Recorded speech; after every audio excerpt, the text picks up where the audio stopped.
SIR এর final list 28শে ফেব্রুয়ারি প্রকাশিত হচ্ছে। সেই লিস্ট আপনি মোবাইল ফোন থেকে কিভাবে ডাউনলোড করবেন বা কম্পিউটার ডেস্কটপ থেকে কিভাবে ডাউনলোড করবেন, আমরা আপনাদেরকে যে লিস্ট ডাউনলোড করার 4টা পদ্ধতি নিয়ে আলোচনা করব, অনলাইন বলুন অফলাইন বলুন। তো অবশ্যই ভিডিওটি আপনাদের খুবই উপকারে আসবে, শেষ পর্যন্ত দেখতে থাকুন। আর এই ধরনের ইনফরমেশনগুলো পাওয়ার জন্য চ্যানেলটিকে অবশ্যই কিন্তু সাবস্ক্রাইব করে রাখবেন, বেশি বেশি করে ভিডিওটা শেয়ার করে দিন, সকলেরই যাতে কাজে আসে। ফেসবুক থেকে যারা ভিডিওটি দেখছেন অবশ্যই কিন্তু পেজটি ফলো করে রাখবেন।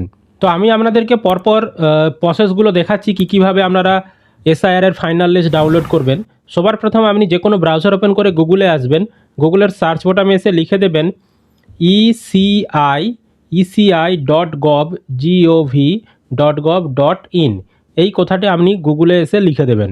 তো যখনই আপনি এটা গুগলে লিখে দেবেন, আপনি কিন্তু ইলেকশন কমিশন অফ ইন্ডিয়ার যে ওয়েবসাইট তার ভেতরে প্রবেশ করে যাবেন। দেখতে পাচ্ছেন ইলেকশন কমিশন অফ ইন্ডিয়ার ওয়েবসাইটের ভেতরে প্রবেশ করে গেছি।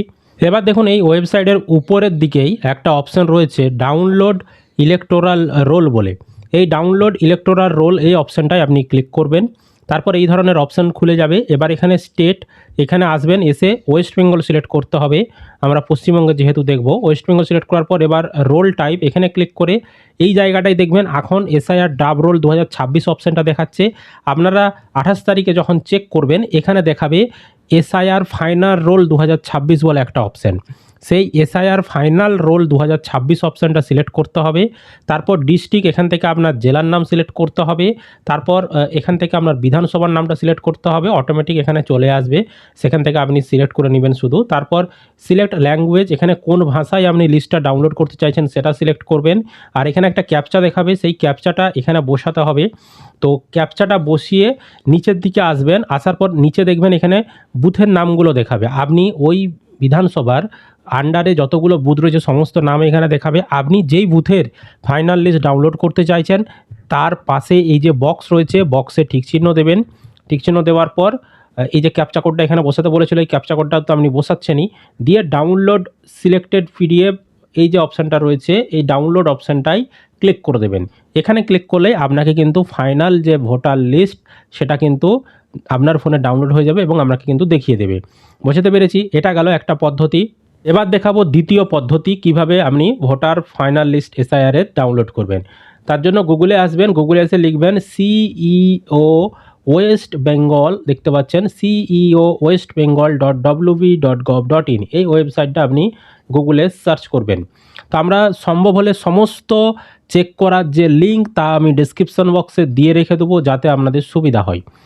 তো আমরা যখন এটা গুগলে সার্চ করেছি আমাদের সামনে দেখতে পাচ্ছেন চিফ ইলেকটোরাল অফিসার ওয়েস্ট বেঙ্গলের যে অফিসিয়াল ওয়েবসাইট সেটা খুলে গেছে। এবার পেজটা আপনি এখানে স্ক্রল করবেন। এখানে স্ক্রল করলে লেটেস্ট নিউজ দেখতে পাচ্ছেন। এই লেটেস্ট নিউজে এখানেই কিন্তু এসআইআর ফাইনাল রোল 2026-এর অপশান শো করবে। এখনও যেহেতু পাবলিক হয়নি, মানে এখনও যেহেতু এখনও 28 তারিখ হয়নি, সেই কারণে এখানে দেখাচ্ছে না। যখনই 28 তারিখ হয়ে যাবে এই লেটেস্ট নিউজের যে অপশানটা দেখতে পাবেন এখানেই দেখবেন সেই অপশানটা চলে আসবে যে এসআইআর ফাইনাল লিস্ট 2026 এরকম একটা অপশান দেখাবে। যখন দেখবেন এসআইআর এর ড্রাফট লিস্ট প্রকাশ হয়েছিল তখনও অপশান দিয়ে দিয়েছিল, দেখতে পাচ্ছেন যে এসআইআর ড্রাফট রোল 2026 অপশান দিয়ে দিয়েছিল। যখন ফাইনাল রোল প্রকাশ হবে সেই অপশানটাও কিন্তু এখানে দিয়ে দেবে। তো আপনি যখনই সেই অপশানটার উপরে ক্লিক করে দেবেন আপনাদের সামনে দেখবেন এই ধরনের লিস্ট চেক করার অপশান চলে আসবে। ঠিক আছে, তারপর আপনাকে একইভাবে এখানে 2026 সেটাই সিলেক্ট করা থাকবে। আর রোল টাইপে গিয়ে এখানে আপনাকে এসআইআর ফাইনাল রোল 2026 সিলেক্ট করতে হবে। তারপর জেলা, এখান থেকে আপনার জেলার নাম সিলেক্ট করতে হবে। তারপর এখান থেকে বিধানসভার নাম সিলেক্ট করতে হবে। তারপর এখানে আপনাকে ল্যাঙ্গুয়েজ মানে ভাষাটা সিলেক্ট করতে হবে।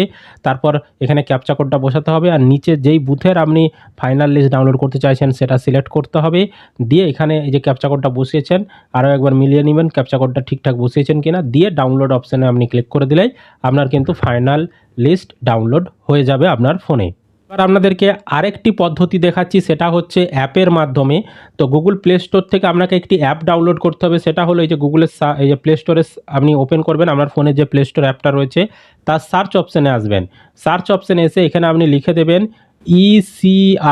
ইসিআই নেট লিখে আপনি সার্চ করবেন। যখনই সার্চ করবেন এখানে দেখবেন ইলেকশন কমিশন অফ ইন্ডিয়ার যে ইসিআই নেট অ্যাপটি রয়েছে এই অ্যাপটি আপনি ফোনে ইনস্টল করে নেবেন। এই অ্যাপের ভেতরেও কিন্তু আপনি ফাইনাল লিস্ট দেখতে পাবেন। আর 4 নম্বর ধাপ হচ্ছে আপনারা অফলাইনেও, যারা অনলাইনে পারবেন না লিস্ট দেখতে, অফলাইনেও আপনারা কিন্তু ফাইনাল লিস্ট দেখতে পারবেন। তার জন্য আপনার এলাকার যিনি বিএলও রয়েছে তার সঙ্গে আপনি যোগাযোগ করবেন। প্রতিটি বিএলওকেই কিন্তু ফাইনাল ভোটার লিস্ট তাদের বুথের পাঠানো হবে। তাদের কাছে গিয়েও আপনি কিন্তু লিস্ট দেখতে পারবেন সেখানে আপনার নাম রয়েছে কিনা। এবারের যে ফাইনাল লিস্ট প্রকাশ করবে সেই ফাইনাল লিস্টে ৩ ধরনের নাম থাকবে। এক হচ্ছে এমনি নরমাল নাম, তার পাশে কোনো কিছু লেখা থাকবে না। যদি নরমাল নাম লেখা থাকে তাহলে বুঝবেন আপনার নামটা ফাইনাল লিস্টে রয়েছে। এবার যদি আপনার নামের পাশে ডিলিটেড লেখা থাকে তাহলে বুঝবেন আপনার নাম বাদ চলে গেছে। আর যদি আপনার নামের পাশে অ্যাড জুডিকেশন লেখাটি থাকে তাহলে বুঝবেন আপনার নামটা এখনও ফাইনাল লিস্টে উঠেনি। আপনার নামটা যে বিচারকরা যাচাই করছে যে আপনি যোগ্য না অযোগ্য সেটা যাচাই করছে, সেই কারণে আপনার ওই অ্যাড জুডিকেশন লেখাটা দেখাবে। পরবর্তী সময়ে আবারও কিন্তু একটি লিস্ট প্রকাশ করবে যখন বিচারকরা সমস্ত কিছু যাচাই করে নেবে। দ্বিতীয় দফায় আবারও লিস্ট প্রকাশ করবে, তখন আপনার নাম যদি আপনি যোগ্য হন থাকবে, নইলে কিন্তু থাকবে না। বুঝতে পেরেছি। আর যারা নতুন ভোটার লিস্টে নাম তুলেছেন তাদের নামও কিন্তু থাকবে, দেখে নেবেন এবারের যে ফাইনাল লিস্ট প্রকাশ করবে সেখানে। তো যখনই ফাইনাল লিস্ট প্রকাশ করবে তখন আপনাদেরকে আমরা দেখাবো কিভাবে ডাউনলোড করতে হয়। এছাড়াও কিন্তু কিভাবে আপনার নাম রয়েছে কিনা লিস্টে সেটাও চেক করতে হয়, সেই নিয়ে আমরা 28 তারিখে আবারও আপনাদেরকে ভিডিও দিয়ে দেবো। তো অবশ্যই এই ধরনের লেটেস্ট আপডেটগুলো পাওয়ার জন্য চ্যানেলটিকে সাবস্ক্রাইব করে রাখবেন। ফেসবুক থেকে যারা ভিডিওটি দেখছেন অবশ্যই পেজটিকে ফলো করে রাখতে ভুলবেন না। আর ইউটিউব থেকে যারা ভিডিওটি দেখছেন চ্যানেলটি অবশ্যই সাবস্ক্রাইব করে রাখবেন।